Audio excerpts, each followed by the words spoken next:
Bien, estábamos nosotros comentando en la sesión anterior sobre las contribuciones, que son esas aportaciones en dinero que nosotros tenemos que hacer al Estado.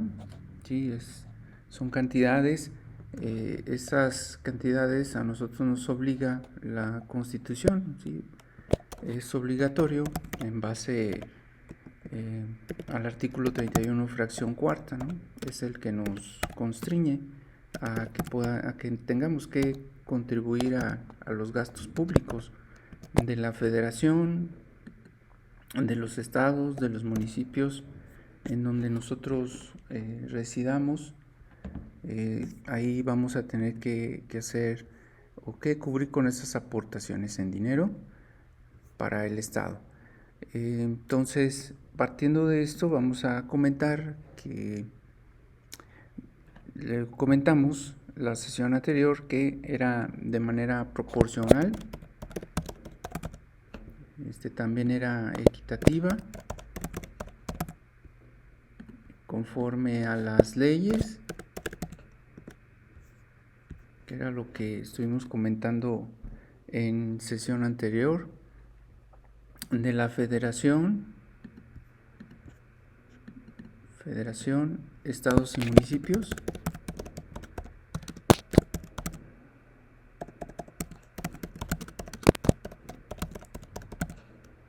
De esa manera nosotros tenemos que contribuir para los gastos públicos. Es una obligación, repito, es en dinero, es en moneda nacional. Aquí lo especificamos. Es importante considerar que también el Estado obtiene ingresos por otros medios, no solamente por las contribuciones, también obtiene recursos a través de otras facultades, pero para lo que nosotros corresponde, bueno, pues es principalmente por medio de las contribuciones. De hecho, el impuesto que más recauda a nivel nacional es el impuesto sobre la renta. El ISR es el que tiene la mayor recaudación en nuestro sistema de ingresos del Estado. Mayor contribución por medio del impuesto sobre la renta, que vamos a comentar más adelante sobre ese impuesto, pero es la mayor cantidad de ingresos que obtiene el Estado. Pensamos a lo mejor que son otras fuentes, pero no, es el impuesto sobre la renta, ¿sí? El que mayor contribución genera al Estado. Y bueno, pues ya que el Estado tiene las contribuciones, pues recuerden ustedes que esas cantidades de dinero, ¿sí? O ese dinero lo es para los gastos públicos, ¿no? Para eso se contribuye. Y de esa manera nosotros podemos tener servicios. ¿Por qué no tenemos eficientes servicios? Bueno, pues tal vez por la situación económica. Sin embargo, principalmente no tenemos suficientes o buenos servicios nosotros en el Estado mexicano, en particular, debido a que menos del 50% de la población paga impuestos. ¿Sí? Es muy baja la cantidad de personas. Tenemos mucho comercio informal, mucha informalidad que impide que lleguen recursos al Estado. Y bueno, pues otra de las cuestiones que vimos la sesión anterior pues fueron los principios a los que se tenían que sujetar las contribuciones, que también es importante. Quiero recalcar un término que estuvimos viendo, que era la potestad tributaria,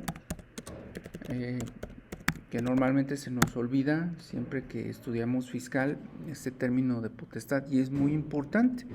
La potestad, bueno, lo recapitulo, es la facultad que tiene el Estado de crear o establecer las contribuciones.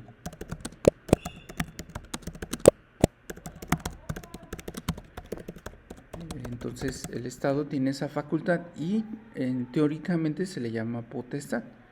La ejerce por medio del poder legislativo.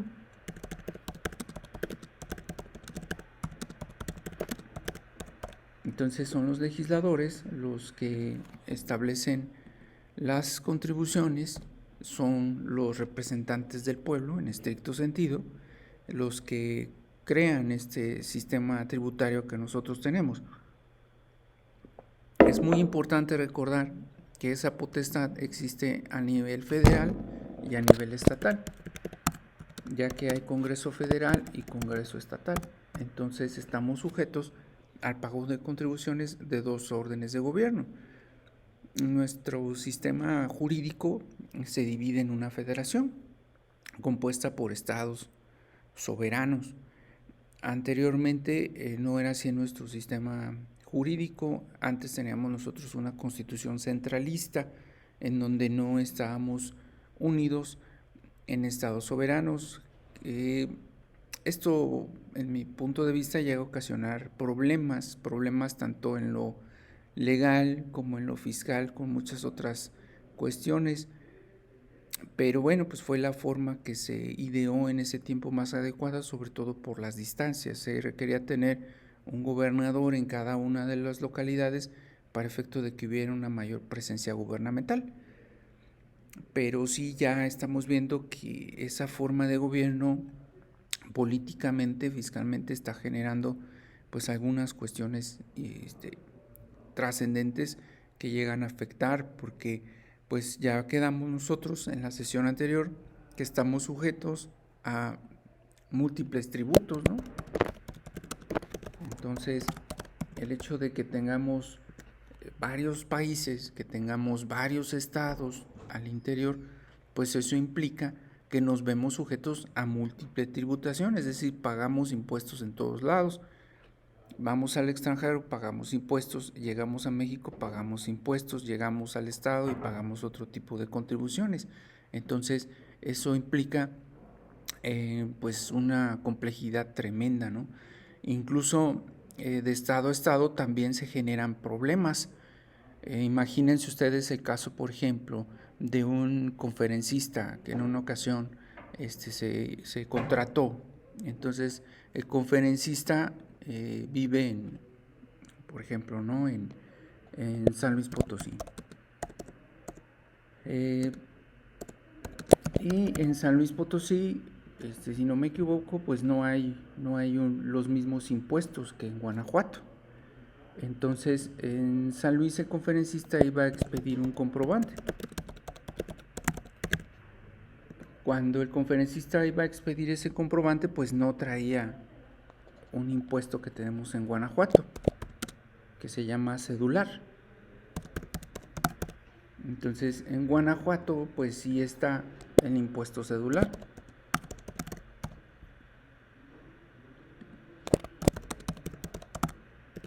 Que es un impuesto que grava pues las actividades de las personas físicas, ¿sí? De algunas actividades, no todas, pero de muchas actividades. Entonces, cuando este conferencista iba a expedir el comprobante, pues lo iba a expedir con el impuesto cedular, pero como iba a tener efectos en Guanajuato, entonces debería de tener desglosado ese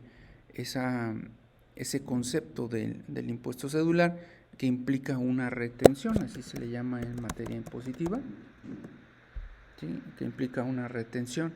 Entonces, de inicio, pues el comprobante se expidió sin ese impuesto cedular.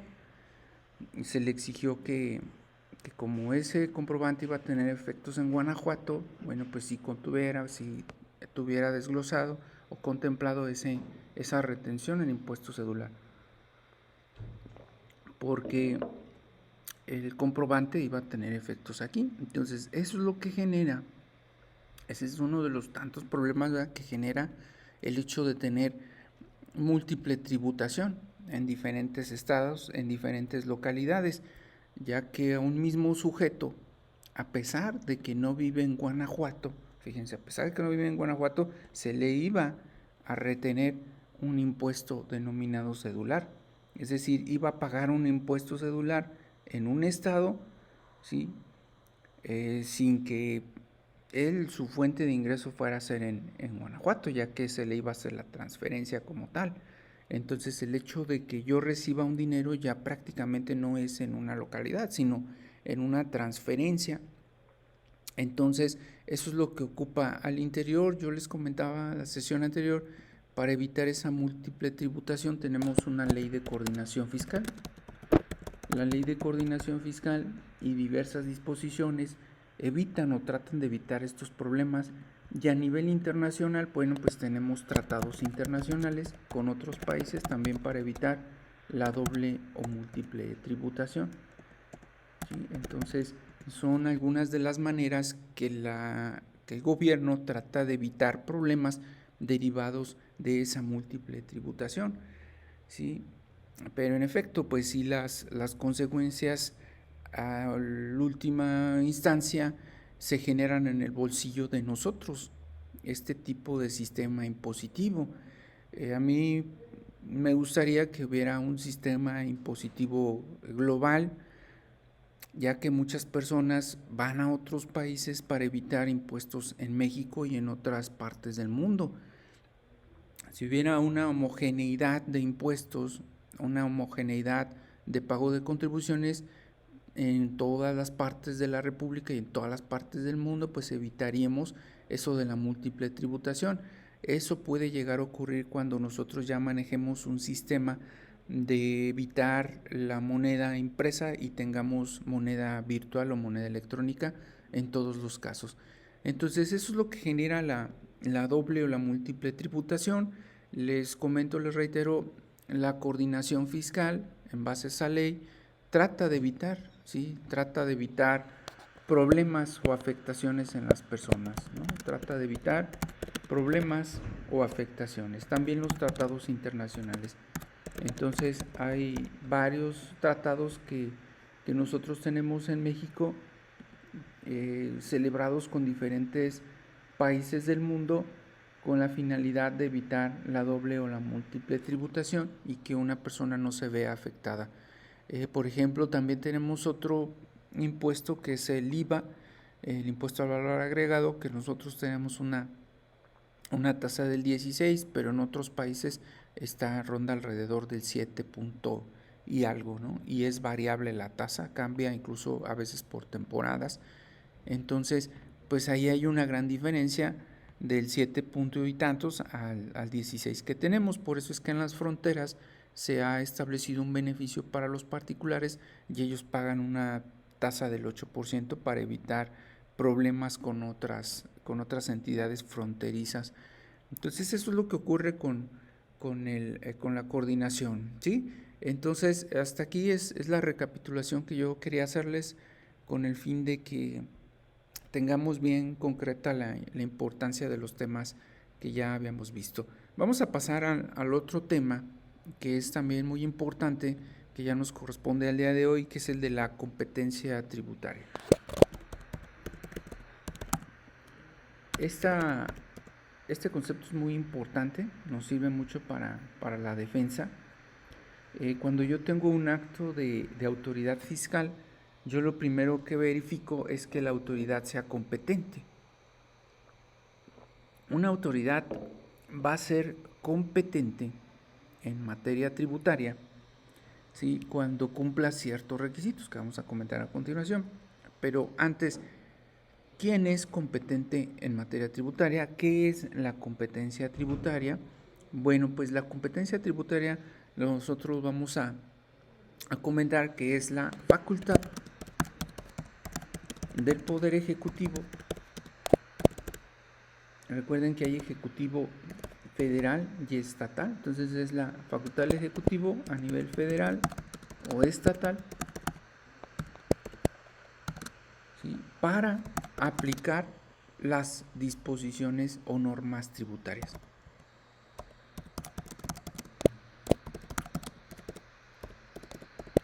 Entonces, ¿quién crea las normas tributarias? Las crea el Congreso, ya lo comentamos aquí, y se llama potestad tributaria.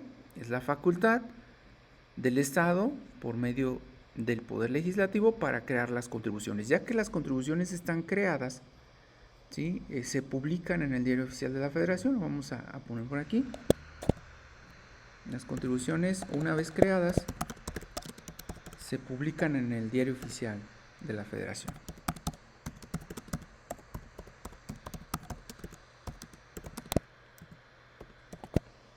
¿Sí? Ahí se publica. para que surtan efectos a todas las personas físicas y morales que habitamos en México. Entonces, la competencia pues es la facultad del Poder Ejecutivo, federal, estatal, sí, y en su caso, ¿verdad?, también municipal, para aplicar las normas tributarias. ¿Sí? ¿Cómo aplica las normas tributarias? Bueno, de entrada, nosotros debemos cumplir con las leyes. Recuerden ustedes que nosotros en materia de contribuciones tenemos el principio de legalidad, que comentamos ya en la sesión anterior. Espero que lo hayan recapitulado este tema. Se divide en dos. La autoridad puede hacer lo que la ley le permita.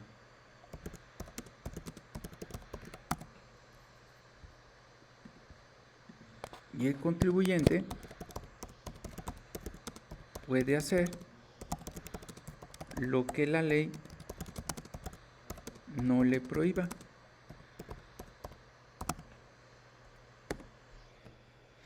¿Sí? Entonces, este es el principio de legalidad.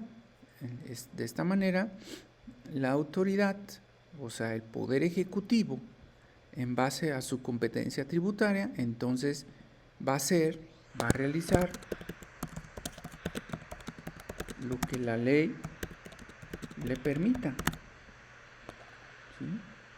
¿Qué le permite al Ejecutivo? Muchas funciones, muchas actividades. Nosotros vamos a ver solo las que tienen que ver con las contribuciones, pero tiene muchas facultades. Tiene facultad de establecer la política económica, tiene facultad de verificar el cumplimiento de normas ecológicas, tiene la facultad de regular todo lo que tiene, de aplicar leyes en materia de hidrocarburos. O sea, las facultades del Ejecutivo son bastantes y las encontramos en la Constitución y en la legislación administrativa, que es la Ley Orgánica de la Administración Pública Federal y otras disposiciones tremendas, ¿no?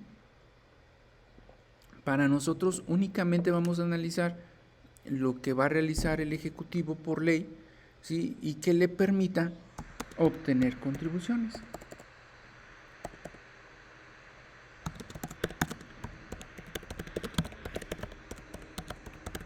Ya que, como tiene tantas facultades el Ejecutivo, tiene tantas competencias, nosotros solamente nos vamos a enfocar a lo que tenga que ver con aquella competencia o aquellas competencias que le van a permitir al Ejecutivo obtener contribuciones. Eso es lo que en específico nosotros vamos a analizar o vamos a comentar, ¿sí?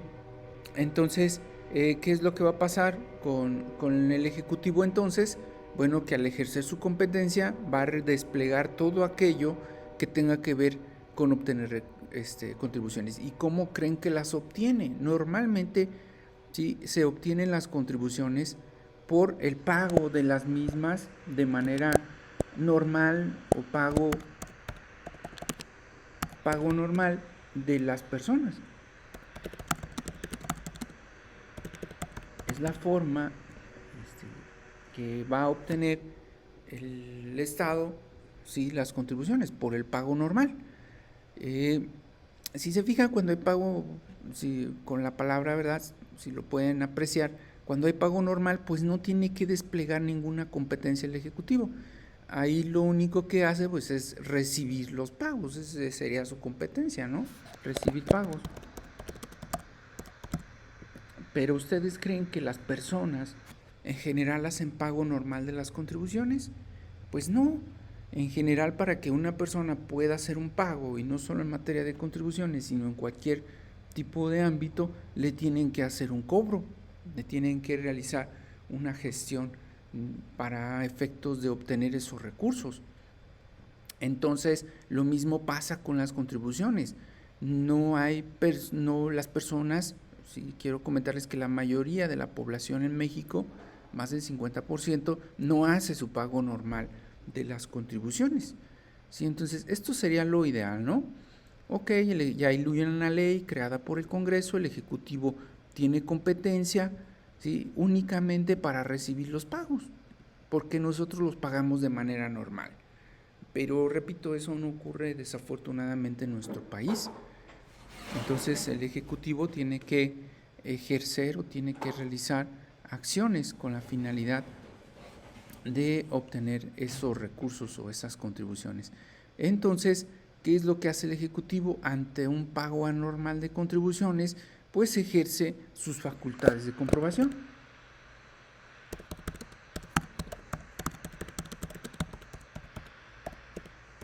Ya que nosotros, los contribuyentes, no pagamos, no cubrimos con nuestra obligación. Acuérdense que es nuestra obligación contenida en el artículo 31 fracción cuarta, ¿sí?, que pusimos aquí.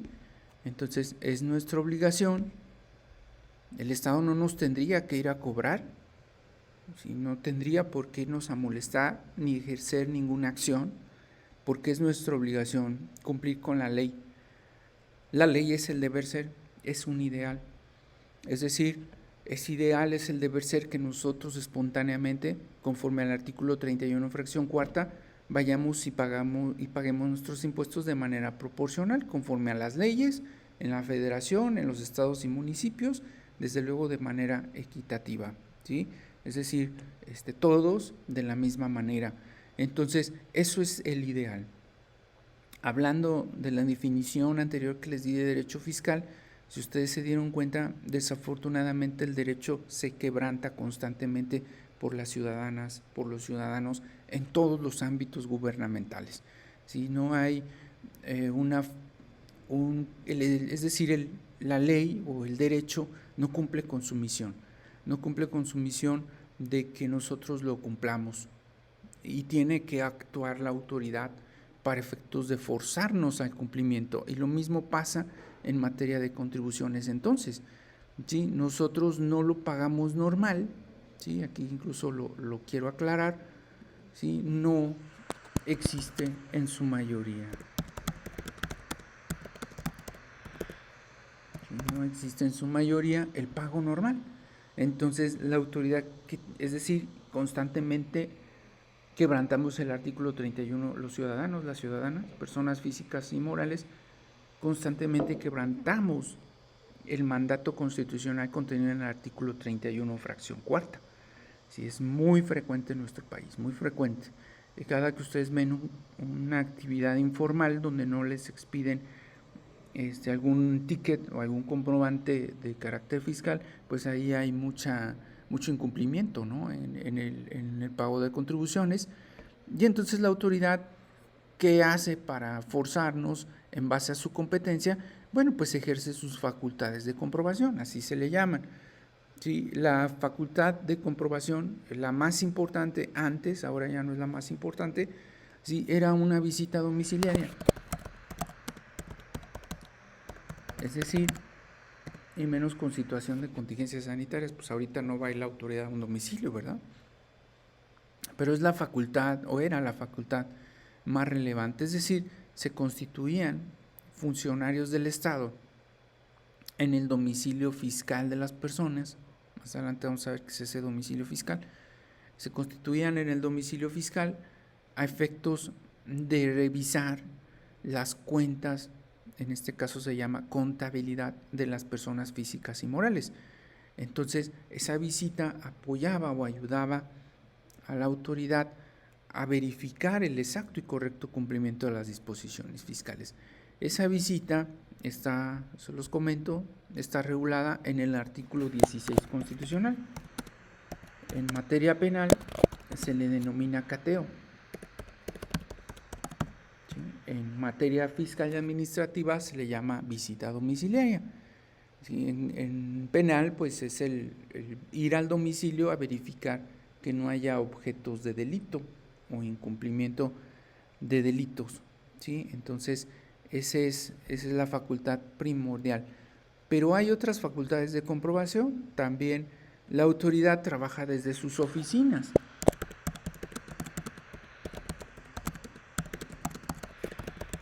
Y entonces nos pide que le llevemos la documentación. En lugar de ir a verla al domicilio, nos solicita, ¿sí?, sea entregada la información por los contribuyentes.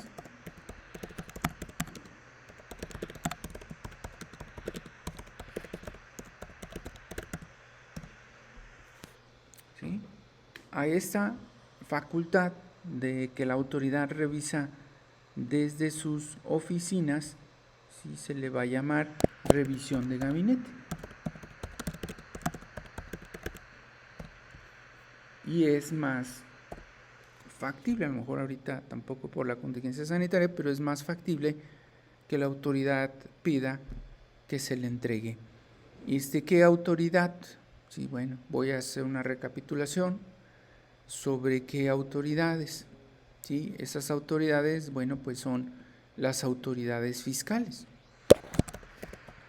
Ya las vimos anteriormente. Sin embargo, por cualquier cosa te las comento. Tenemos a nivel federal, a nivel estatal y a nivel municipal.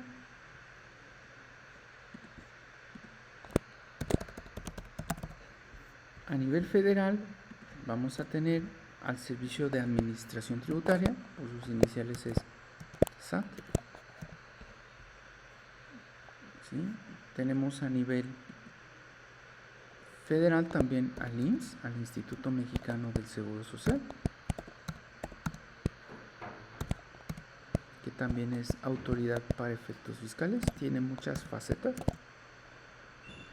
No solo es autoridad fiscal, es autoridad administrativa, es patrón, tiene varias facetas, ¿no?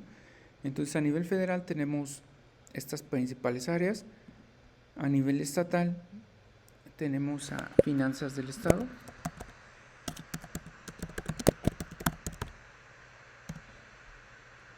y a nivel municipal tenemos a las tesorerías. Ustedes pueden laborar en cualquiera de estas dependencias como abogadas o abogados, porque cada una tiene su área jurídica y tiene abogadas y abogados que se encargan de defender. Porque nosotros, abogados o abogadas, cuando el contribuyente no paga, nos visita, nos solicita asesoría para efectos de que impugnemos y no pagar y no cumplir con el derecho. Entonces demandamos a estas áreas, a cualquiera de estas, y tienen ellos o estas áreas un área jurídica que se encarga de su defensa, ¿no? Entonces, tanto el SAT tiene área jurídica, el IMSS tiene área jurídica, Finanzas del Estado tiene área jurídica, Tesorerías tiene área jurídica, y tiene muchas abogadas y abogados, porque también afuera hay muchas abogadas y abogados que demandan porque el contribuyente no quiere pagar sus contribuciones. Es decir, pues no lo hizo de manera espontánea, ¿sí?, como estamos aquí comentándolo, ¿sí? No hicieron su pago normal. La autoridad ejerce sus facultades de comprobación, detecta, ¿sí?, aquí lo vamos a poner si quieren, para detectar irregularidades.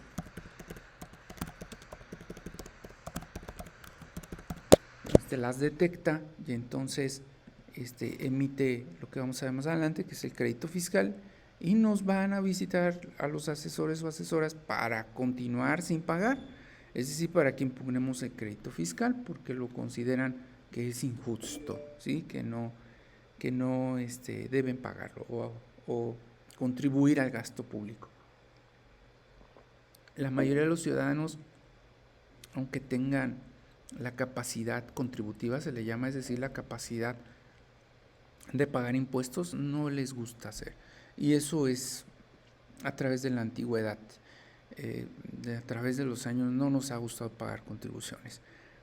Incluso yo considero que una de las situaciones por las cuales cayó el Imperio Azteca es porque los pueblos estaban hartos de los tributos que cobraban los aztecas, porque incluso los cobraban con vidas. Entonces, no nos gusta, ¿sí? No nos gusta, y pues cuando acude un cliente no nos busca para decir cómo hacerle para pagar, ¿verdad?, o cómo mejorar una situación de pago, sino para no contribuir. No nos gusta contribuir a los gastos públicos. Entonces, estas facultades de comprobación, ¿sí?, denominadas desde las oficinas de las autoridades, pues lo ejercen estas que estamos comentando aquí, ¿sí? Ellas desde su inmueble, desde su lugar de trabajo, realizan las revisiones, pero nos piden que le llevemos la información y se llama revisión de gabinete. Hay otro tipo de revisiones que se hacen en otras facultades de comprobación. Tenemos la visita desde las oficinas, aquí falta una S, desde las oficinas de las autoridades, y tenemos otras también en las aduanas, es decir, revisiones aduaneras, ¿sí? Estas revisiones aduaneras se realizan en momentos diferentes, se realizan, como su nombre lo dice, en la aduana, en transporte de las mercancías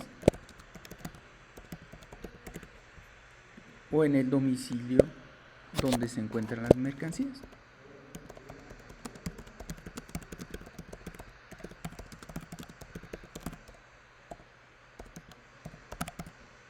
Entonces es la forma en que se hace una revisión aduanera. También esta revisión aduanera también se ejerce o puede realizarse, no es tan común, pero también puede aplicar una revisión de gabinete. Es decir, la autoridad nos puede pedir que le entreguemos los documentos o papeles que tengan que ver con la importación de mercancías. Entonces, una revisión aduanera es relacionada con la importación de mercancías a México.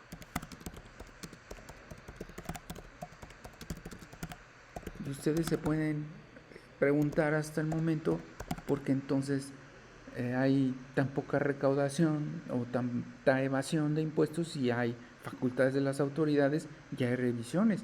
Bueno, pues la situación es que no hay suficientes funcionarios públicos para revisarnos a los millones de mexicanas y mexicanos. ¿Sí? Ese es el problema. Sí hay muchas facultades que hemos visto, pueden irnos a visitar, pueden pedirnos que les entreguemos los documentos en su domicilio o pueden revisar en las fronteras cuando van los camiones transitando, ¿sí? En el domicilio, revisión de gabinete, y aún así hay bastante evasión de contribuciones. Ello es, les comentaba, derivado de que son muy pocos funcionarios públicos, no es suficiente, no abarcan a la totalidad de las personas y por eso es que hay tanta evasión. Entonces, la revisión aduanera es relacionada con importación de mercancías porque hay un impuesto, ¿sí? O hay impuestos, se llaman impuestos al comercio exterior.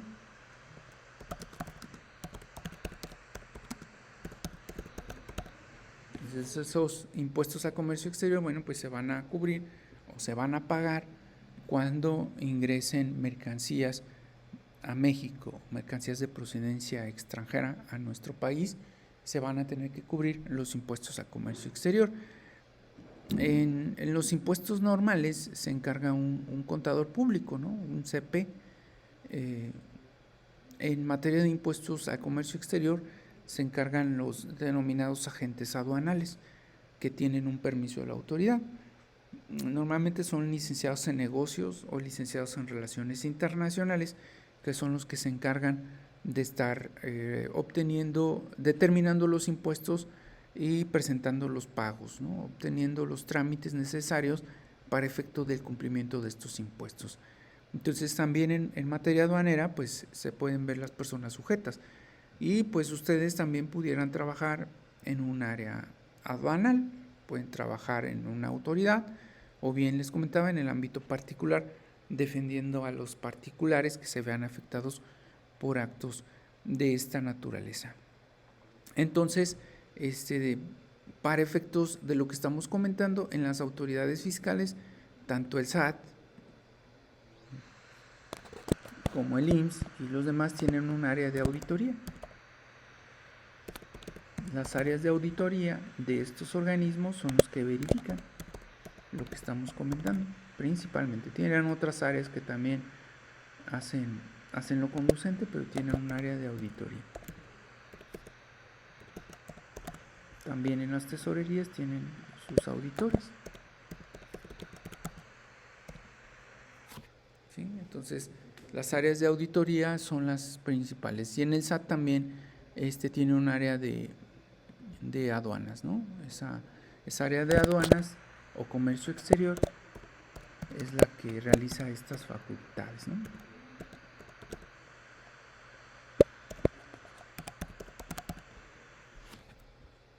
También a nivel estatal tienen un área, esto es interesante, de comercio exterior, porque en base a convenios de colaboración también cobran impuestos a comercio exterior. Entonces, por ejemplo, si yo tuviera un vehículo de procedencia extranjera, no pago los impuestos a comercio exterior, es decir, entró de contrabando, vulgarmente le llaman vehículo chocolate, me pueden ejercer una facultad de comprobación y me lo puede quitar el SAT por su área de comercio exterior o aduanas, o me lo puede quitar Finanzas del Estado por su área de comercio exterior, cualquiera de las dos, ya que ambas tienen esa facultad. La originaria la tiene el SAT, pero por medio de un convenio entre la Federación y los estados, también Finanzas del Estado puede ejercer sus facultades de comercio exterior, ¿sí? Entonces, esta área pues es muy importante.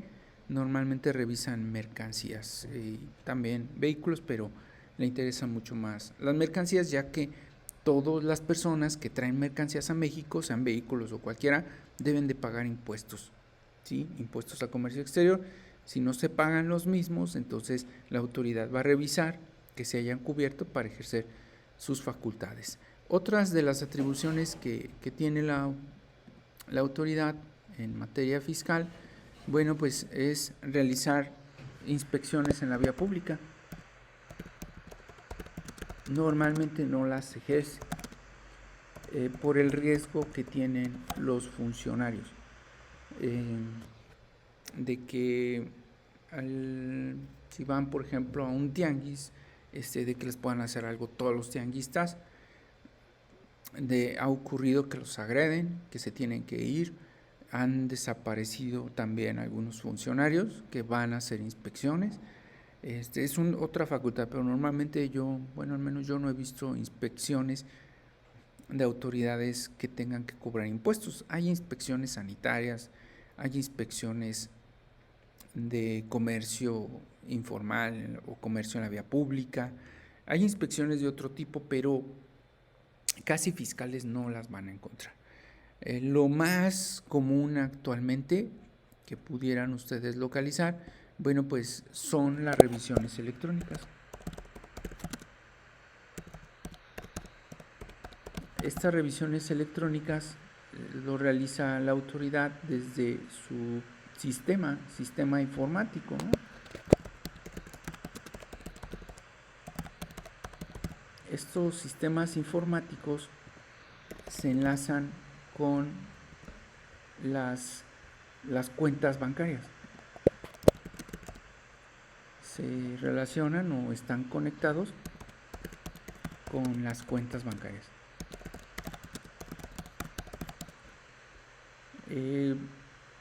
Todos nosotros tenemos desde luego un RFC, la mayoría, ¿no? Que es un registro federal de contribuyentes. Entonces también se enlaza con el RFC. Si no tienes RFC, con tu nombre, ¿no? Con tu nombre, domicilio, datos particulares, datos personales.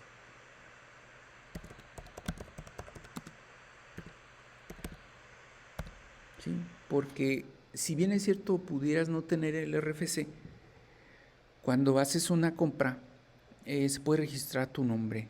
Por ejemplo, se me ocurre en las tiendas departamentales con membresía, pues hay un registro de tu nombre. Entonces, en una caja popular, en un banco, muchas de las transacciones, muchas de las operaciones te pueden pedir tu nombre. Entonces, si no tienes el RFC, pues con nombre, domicilio, datos, ¿sí? Entonces, la autoridad usa es más sencilla porque no tiene que salir el auditor a un domicilio, a la vía pública, no tiene que pedir información que se la lleven con su plataforma. Entonces, si a Juan Pérez el día de hoy le hacen un depósito en el banco, como está conectado el sistema informático del SAT con las cuentas bancarias, entonces a la autoridad le aparece que Juan Pérez recibió un depósito tal día, ¿sí? Y si no, pues la autoridad puede también pedir el informe en el momento que quiera, no solo a los bancos, a cualquier institución. Voy y tramito un crédito a una tienda departamental, un crédito, por ejemplo, para comprar un teléfono celular, una motocicleta, ropa.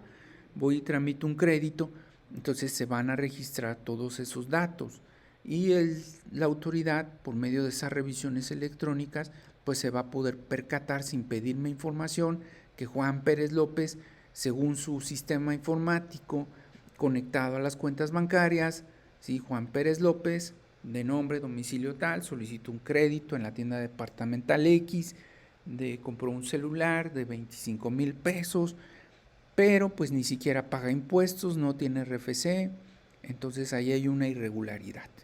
¿Cómo puede Juan Pérez López pagar un teléfono celular de 25,000 pesos y no reporta ingresos, no reporta pagos de impuestos? Y entonces ahí es donde deriva, ¿sí?, el congelamiento de las cuentas bancarias. Entonces una revisión electrónica puede derivar en un congelamiento de las cuentas bancarias.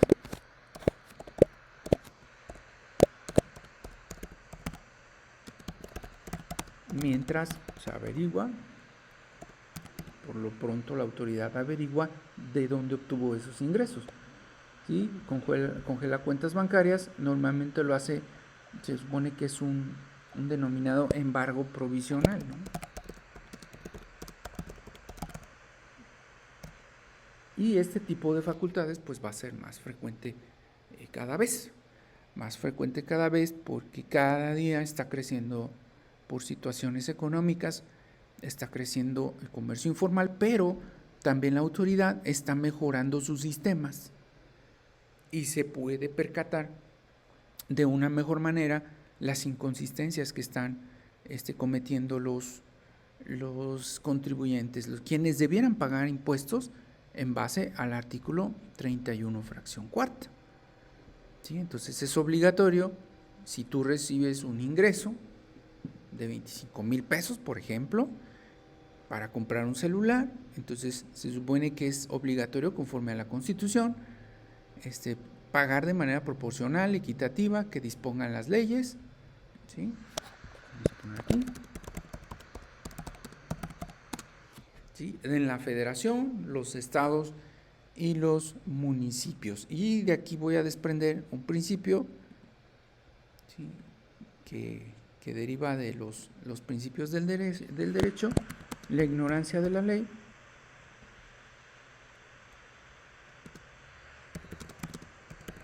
no exime de su cumplimiento.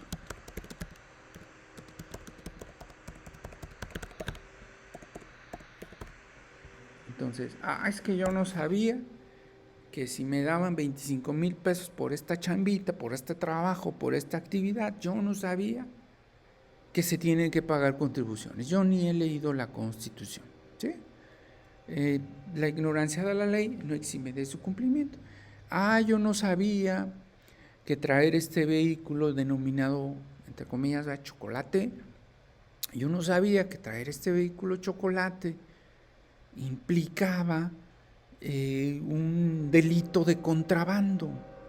Sí, yo no lo sabía. Y tampoco sabía que se tenían que pagar impuestos por ese vehículo chocolate. Entonces, no, pues la ignorancia de la ley no exime de su cumplimiento, ¿sí? Es que yo no sabía que si compraba un celular en Coppel y me costaba tal cantidad, yo no sabía que tenía que pagar contribuciones, porque pues yo nada más lo saqué a crédito, ¿sí? En ocasiones no se pagan, pero sí tenemos que cumplir con todas las obligaciones, como darnos de alta, etcétera. Entonces yo no sabía, entonces me congelan la cuenta bancaria derivado de esa revisión electrónica. detectaron el crédito en una tienda departamental por el cual se tiene que cubrir el pago de contribuciones. Entonces la consecuencia va a ser que la autoridad provisionalmente me puede embargar esa cuenta en donde yo estoy haciendo los depósitos, ¿no? Estoy haciendo los pagos. Entonces imagínense ustedes que no se van a dar cuenta del congelamiento. Se van a dar cuenta hasta que vayan a hacer el depósito y les digan: no procede tu depósito, no procede tu transacción, debido a que tienes congelada tu cuenta bancaria por una autoridad de carácter fiscal, que no solamente puede ser el SAT, también puede ser la Secretaría de Hacienda y Crédito Público. Entonces, a nivel federal también tenemos a la Secretaría de Hacienda y Crédito Público. La Secretaría de Hacienda y Crédito Público también ejerce esas facultades de comprobación por medio de la UIF, Unidad de Inteligencia Financiera,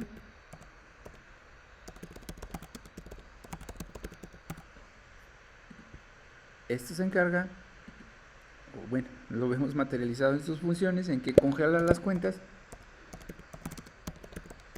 que presumiblemente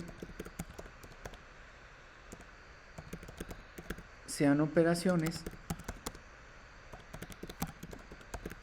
con recursos de procedencia ilícita. ¿Sí? Entonces, además de que me los pueden congelar por que no pague impuestos, me los pudieran también, aparte o en conjunto, independiente, me los pueden congelar porque pudiera decir la Unidad de Inteligencia Financiera que ese depósito, ese pago que hice yo, pudiera ser derivado de actividades ilícitas. ¿Sí? Entonces, aquí pues ya se relaciona la materia penal. ¿Sí? Se relaciona la materia penal, que vamos a ver más adelante, es un tema que vamos a ver en otras semanas, en otra sesión. Entonces, esa es la consecuencia de las revisiones electrónicas. Entonces va a ser un embargo provisional, ya sea por una autoridad hacendaria, ¿sí? Que está el SAT, o bien por la Unidad de Inteligencia Financiera, ¿sí? Al detectar operaciones con recursos de procedencia ilícita. Ahí tenemos también pues esa facultad, ¿sí?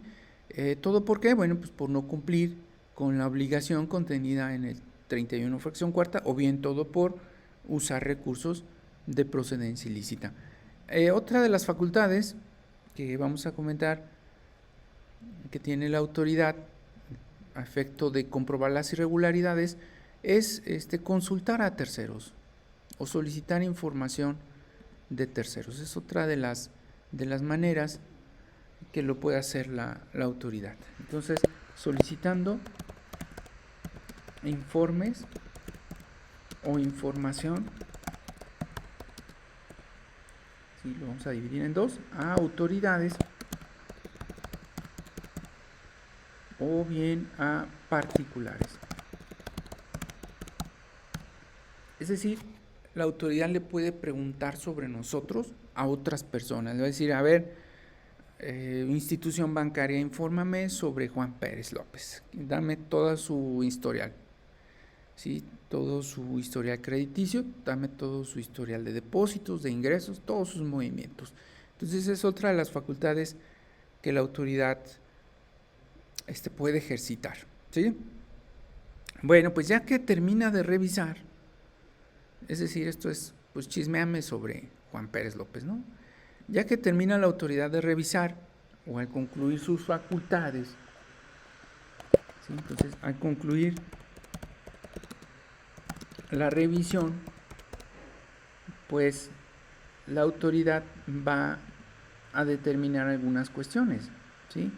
En primera instancia, lo que va a hacer es determinar los impuestos, es decir, determinar las contribuciones.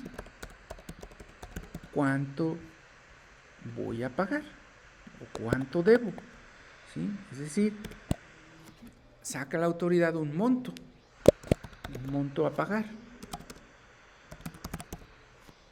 ya al concluir la revisión. ¿Sí? Al concluir la revisión, la autoridad va a decir, pues me debes tanto, yo ya te revisé, ya solicité informes, ya hice una revisión electrónica, ya pedí información a tal persona, ¿sí? A tal autoridad, entonces ya concluí y te determino las contribuciones. Este documento, esta determinación de contribuciones no lo entrega el cliente, son documentos para hacer las impugnaciones, ¿no? Entonces, al determinar las contribuciones, el cliente nos va a entregar este documento para presentar la demanda correspondiente o el recurso.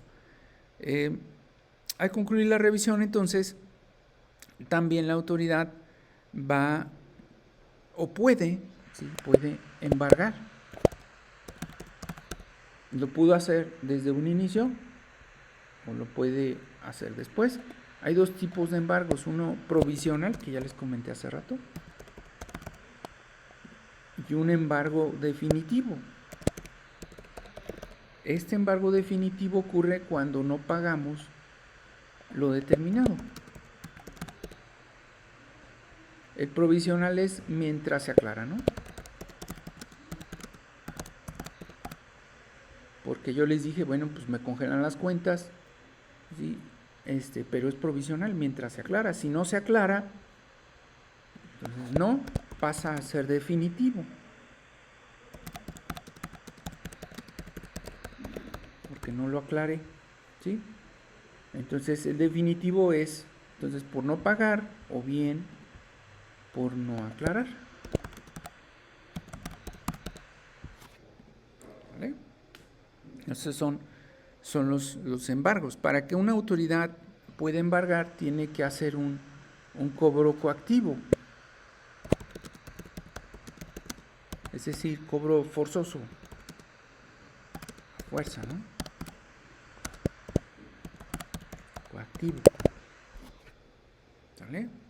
No necesita una orden de un juez, como en materia penal, para perseguir un delito que se requiere una orden de un juez. Aquí no se requiere orden de un juez, la autoridad emite una orden ella misma y ejecuta o ejercita el cobro coactivo hacia los contribuyentes.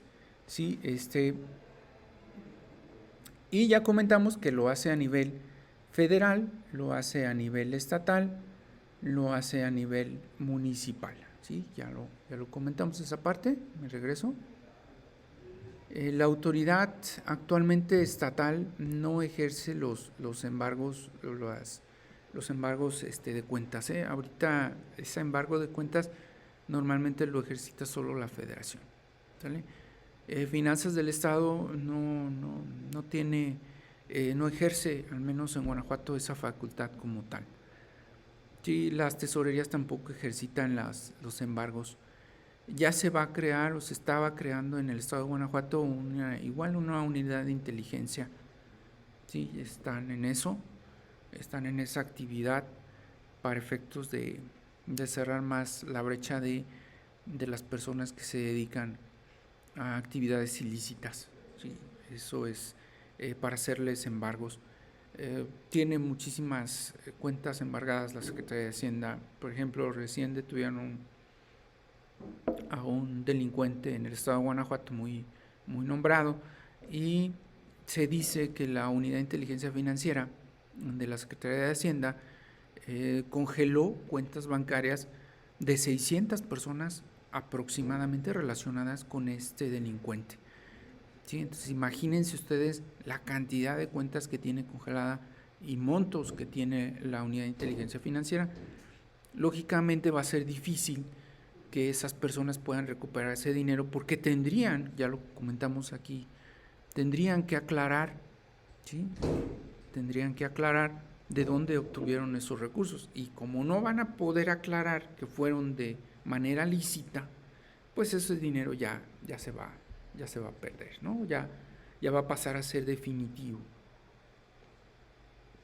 Entonces cada vez más la autoridad se va dando cuenta con mayor facilidad de las personas que cometen actividades ilícitas porque les aparecen depósitos inusuales en cuentas de XY persona por cantidades desde luego considerables, y entonces se dan cuenta por medio de esas revisiones electrónicas y pidiendo informes. O sea, le pueden decir a otra autoridad: oye, ¿qué datos tienes sobre Juan Pérez? Sí, ¿qué datos tienes sobre tal persona? Y entonces le chismean, le informan, obtiene información la autoridad que la convierte en embargos principalmente. Esa es la principal finalidad, es decir, la convierte en congelamiento de cuentas bancarias. Entonces es muy importante, mejor, estar al corriente, estar en regla con la autoridad hacendaria. ¿Cómo se hace? ¿Quién lo tiene que hacer? ¿Quién tiene que estar en regla? ¿Quién tiene que estar en orden? Bueno, pues tiene que estar en regla, tiene que estar en orden el denominado contribuyente. Cuando yo pago mis impuestos, me denomino contribuyente, ¿sí? Entonces, todos debemos ser contribuyentes, nos lo mandata el artículo 31, fracción cuarta, y ese contribuyente es el que debe estar en regla. Normalmente no se hace directamente, ¿eh?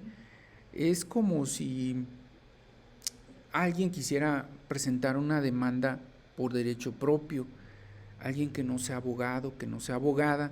Bueno, pues no es recomendable, ¿cierto? No es recomendable que alguien que no sea abogado o abogada pues presente una demanda. Entonces, de la misma manera, tampoco es recomendable que un contribuyente por sí mismo calcule, es decir, determine y pague sus impuestos. Entonces, el contribuyente va a cumplir sus obligaciones por medio de un CP, de un contador público, si son impuestos, ¿verdad? Impuestos normales, o bien lo va a hacer por medio de un les decía yo, un licenciado en negocios internacionales, ¿sale? O bien licenciado en relaciones internacionales. ¿Sí? Entonces, se supone que el contribuyente, para no tener problemas de los que estamos comentando y pagar sus impuestos, en este caso de abajo, los de comercio exterior, pues debe contratar a uno de estos profesionistas. ¿Sí?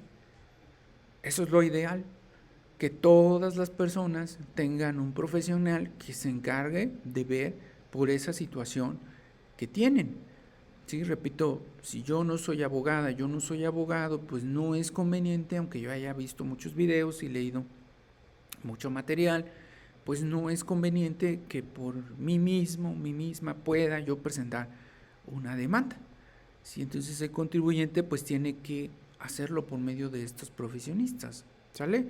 Entonces, ya que los contribuyentes pues tenemos la obligación, ¿sí? o existe la obligación de pagar las contribuciones.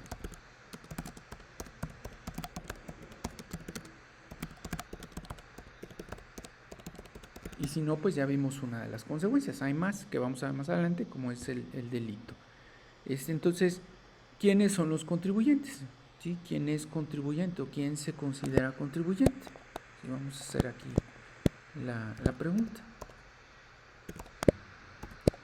¿Sí? ¿Quién? ¿O a quién? ¿No? ¿A quién se le considera contribuyente? ¿A quién o quién? Bueno, pues se le va a considerar contribuyente. ¿Sí? Aquí me falta el acento. Se le va a considerar contribuyente a la persona física, a una persona, ¿verdad? Va a ser de dos tipos: física o bien moral. Y también el Estado es contribuyente, ¿sale? El Estado entra dentro de las personas morales. También el Estado paga contribuciones, no las mismas, tal vez que una persona, algunas sí, algunas contribuciones sí paga las mismas, sí, pero es un sujeto de contribuciones también. Entonces, una persona, esa persona va a ser, o la podemos decir, podemos llamar que va a ser nacional o extranjero.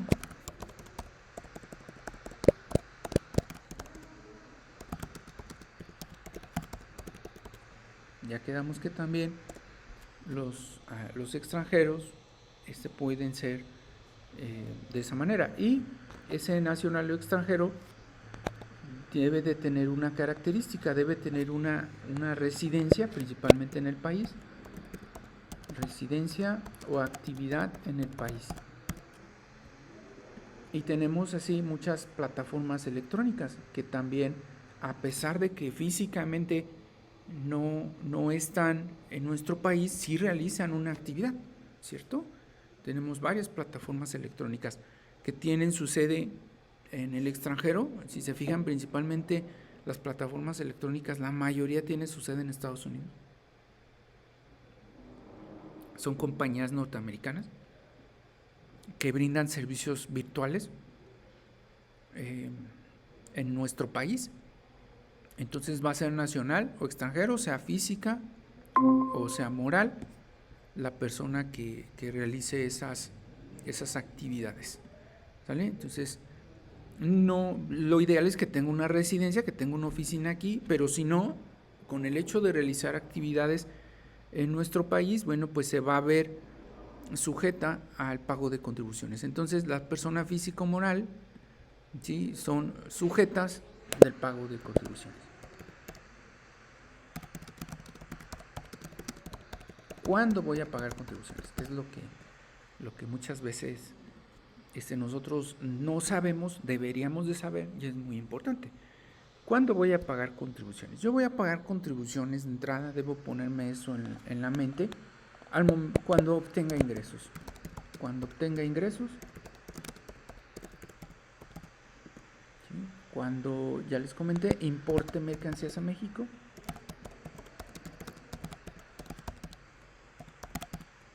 ¿sí?, y en general, bueno, pues haga cualquier otro tipo de transacciones, ¿no?, o de actividades económicas.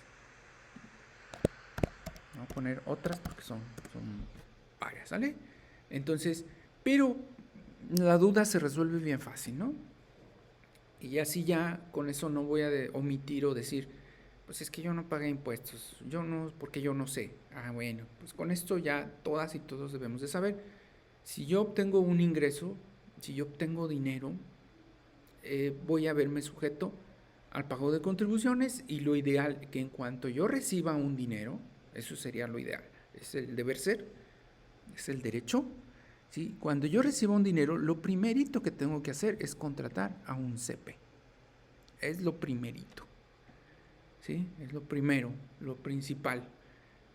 Si todos hiciéramos eso, evitaríamos tantos problemas, ya que los CP, bueno, pues son personas especialistas en asesorar a los contribuyentes para que paguen de manera correcta, armónica, las contribuciones, que es nuestra obligación.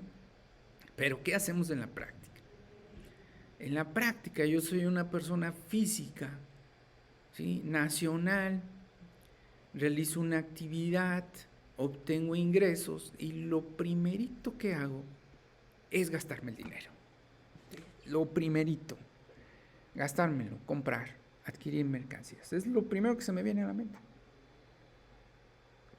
Yo les decía a unas personas, pero luego no me entienden, ¿verdad? Espero que ustedes ya después de esta explicación me entiendan.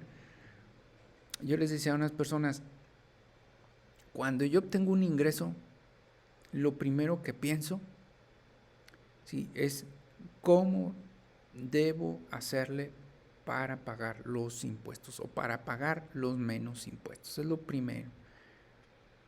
Y otras personas no, la mayoría no. Y siempre les hago la pregunta, ¿no? Si ahorita recibiera 60,000 pesos, ¿sí?, ahorita recibo 60,000 pesos en tu cuenta.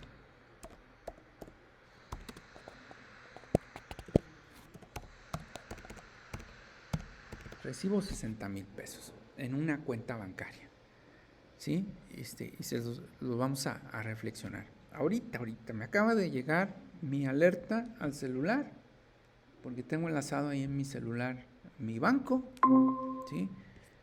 Acabo de recibir, me llegó un mensaje, estoy bien contento, bien contenta, porque me llegó un mensaje que dice que recibí 60,000 pesos. ¿Sale? Bueno, pues, ¿ustedes qué harían? ¿Qué realizarían cuando reciben esa cantidad? ¿Sí? Bueno, les voy a dar la respuesta. Cuando yo recibo 60,000 pesos en la cuenta bancaria, lo primerito es, debo estar inscrito en el RFC.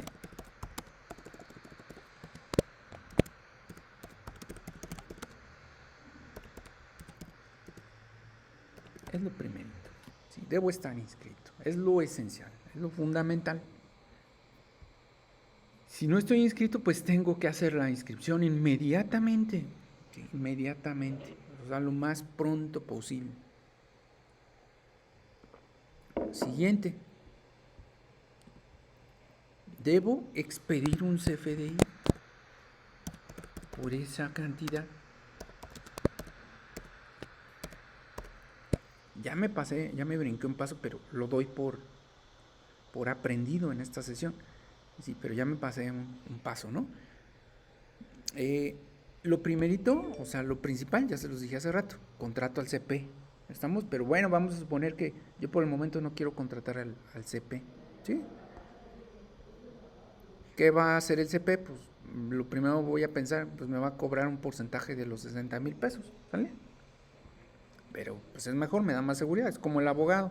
¿Por qué contrato al abogado? Pues para que me resuelva mi conflicto jurídico. Pues me va a cobrar, ¿cierto? Entonces, pues de la misma manera, pero me va a dar una seguridad de que mi demanda va a ser mejor, así la hago yo mismo o yo misma. ¿Sale? Entonces, debo estar inscrito, debo expedir el CFDI, ¿sí? Debo llevar contabilidad.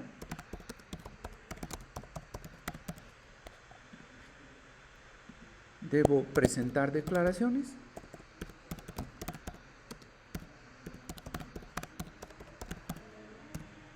¿Sí? Y debo pagar impuestos.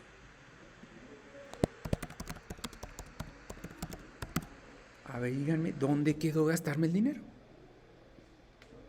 ¿Sí? ¿Dónde quedó gastarme el dinero? Por eso tenemos tantos problemas impositivos en México.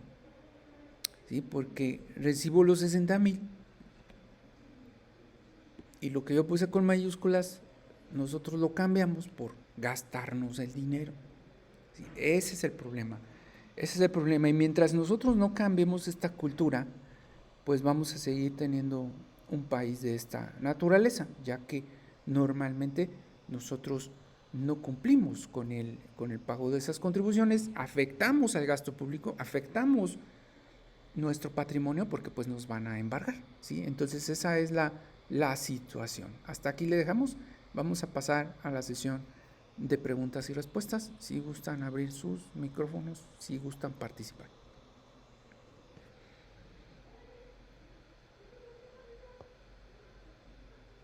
No les dé pena, no pasa nada, nos podemos equivocar, yo me equivoco a cada rato, ¿sale? Y no digan, ay, es que eso es obvio y van a decir que no sé. Yo tampoco sé si esa es